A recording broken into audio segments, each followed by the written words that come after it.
most relevant things: fix turnover issues, fix foul rating issues, fix field goal issues, and work on foul. Well, we don't need to write fouls twice because only 2 people have it. Yeah, no, I don't know who wrote that. I think that was Fratis when we didn't realize we that was fouls. Me. All right. Anything else we want to talk about for Dakota? No, I think we've pretty much got them covered at this point. Yep. They don't have any gaps to fill, so. Arizona. Oh, wait, they do have a gap to fill. I think fixing that is probably the bigger priority. Yeah. Okay. Arizona, first assessment, they went 3-6. Since then, they've gone 4-8. They are tanking this year because they did so well last year.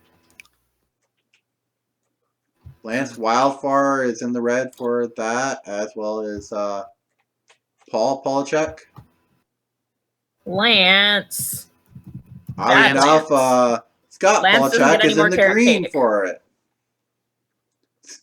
Oh, wow. Bunny. Lance doesn't get any more carrot cake.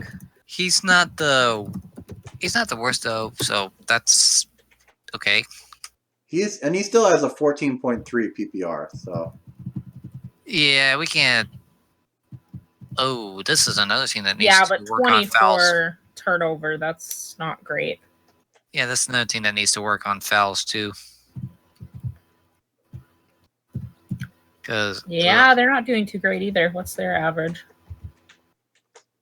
19 a player. Well, 19.7.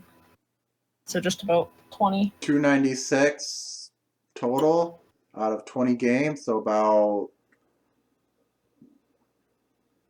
15 fouls a game. That's not great. Could be better. I mean, that's enough to foul out 2 players.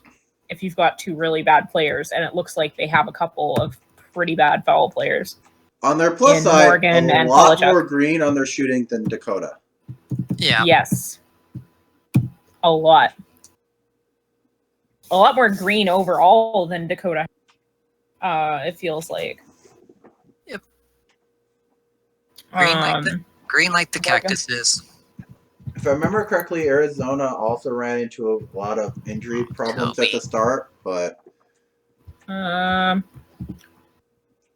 no. As far as I can tell, they haven't had any. Oh no, Justin Van Stroom is cleared. Arizona is currently running a 2-0.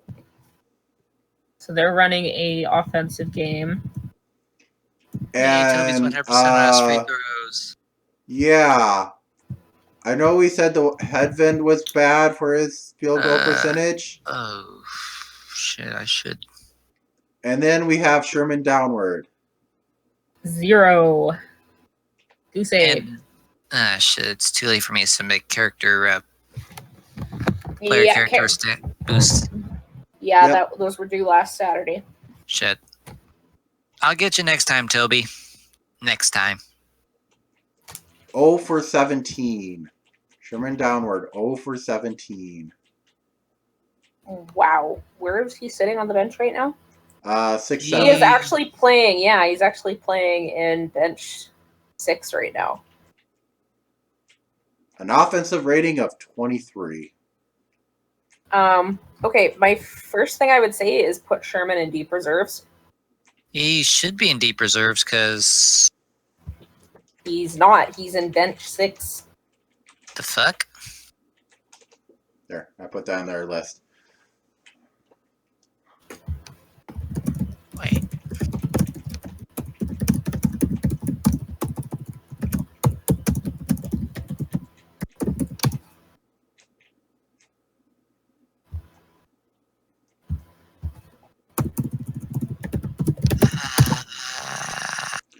On the plus side, I am seeing I do like just, yes, we have a few reds, but a lot of green on the turnover. Like the reds they have, they've got few enough that they can on just the turnover.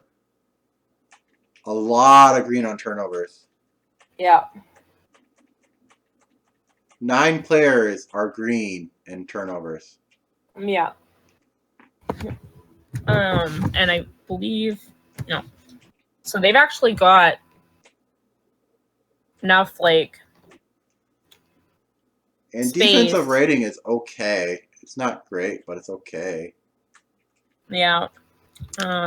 Morgan is their best, obviously. Or no, he's not. Sorry, Hassan is. But Hassan has a lot less play time, so that partly a factor in that.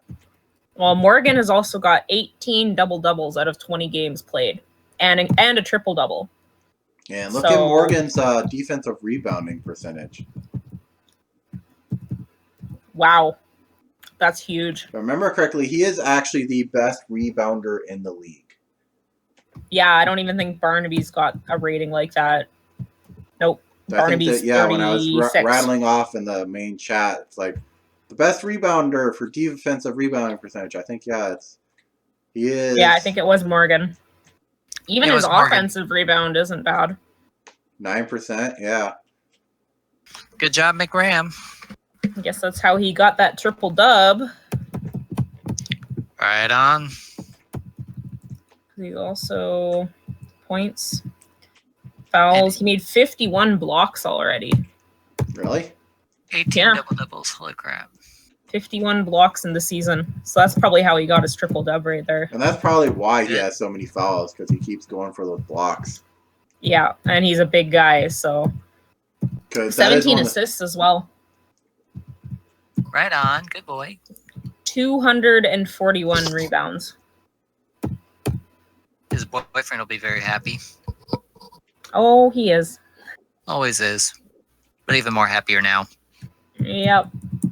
So he is definitely really good for the team. And Wildfire is definitely still doing really well, even though he had a bit of turnover issues. Well, he's pretty much like green across the board until you get to rebounds, which doesn't matter because he's a guard. Yeah, he's a point guard. So, we don't care about his rebounding. Yeah, so he's green across the board other than his turnovers. And his fouls aren't that bad either. He's 37 fouls. John's looking pretty good. Steals, actually, so he's got as many steals as he does fouls. Middendorf is looking really good too. Middendorf. Yep.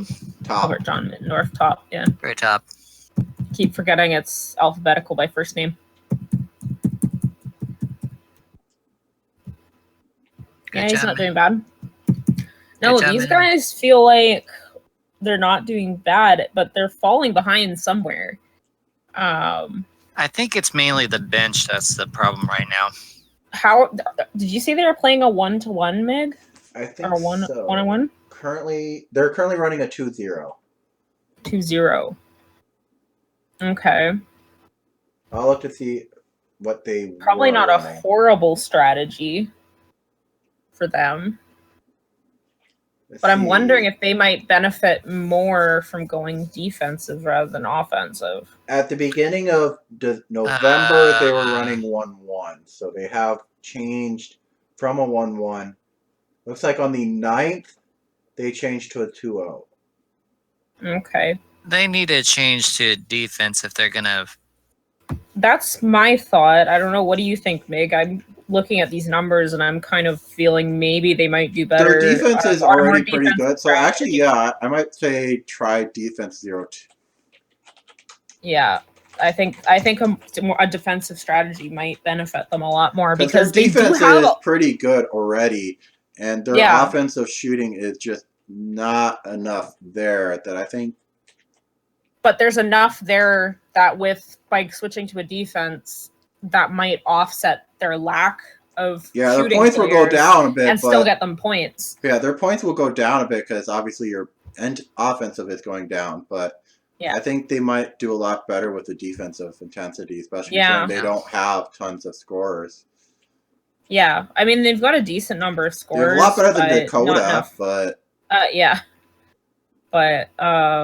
and surprisingly better than Texas, more than likely. But yeah, I think Arizona should definitely try that for a few games, maybe, and see if it turns things around for them.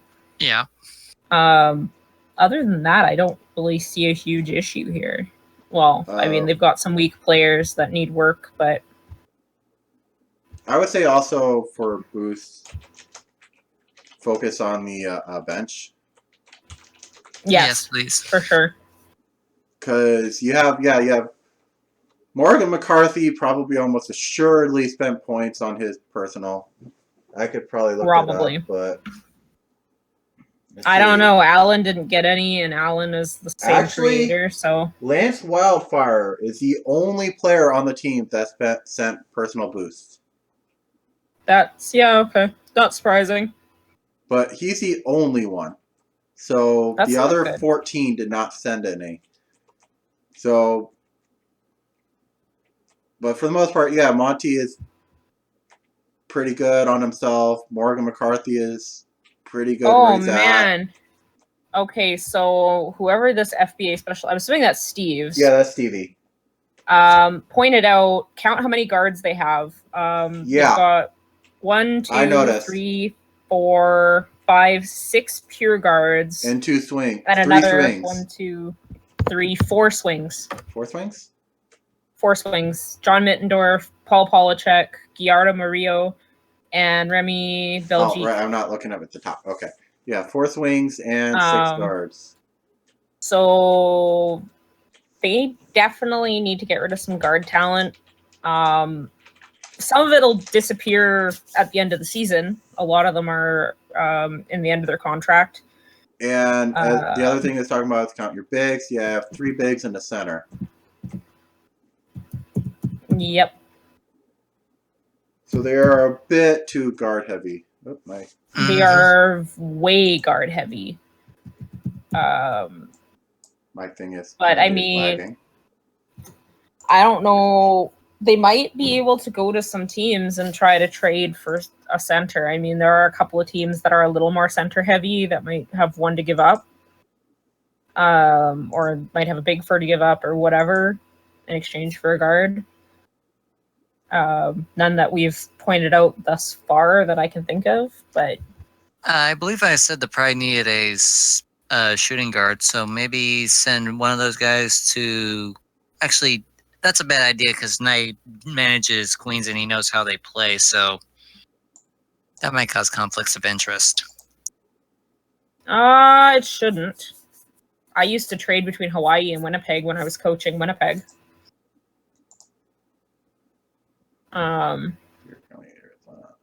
So it's really not that big of a deal, but yeah, they might want to trade away some guards, or I mean, if they can't make that happen, wait till the end of the season. Belgique goes off contract. Stevie's saying Plymouth has too many centers, so they're next. So maybe trade with Plymouth. Oh, there we go. One sec for the stream. My sort of Google Doc sort of crashed. I'm actually going to close the tab and then reopen it. I made an added note. Trade away some of your guards. Ask Plymouth maybe. Go away.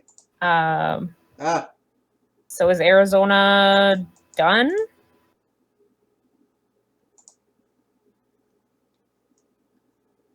Wait for Meg real quick.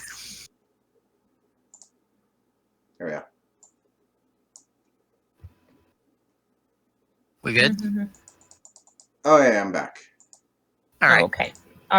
So do we figure we're about done with Arizona then?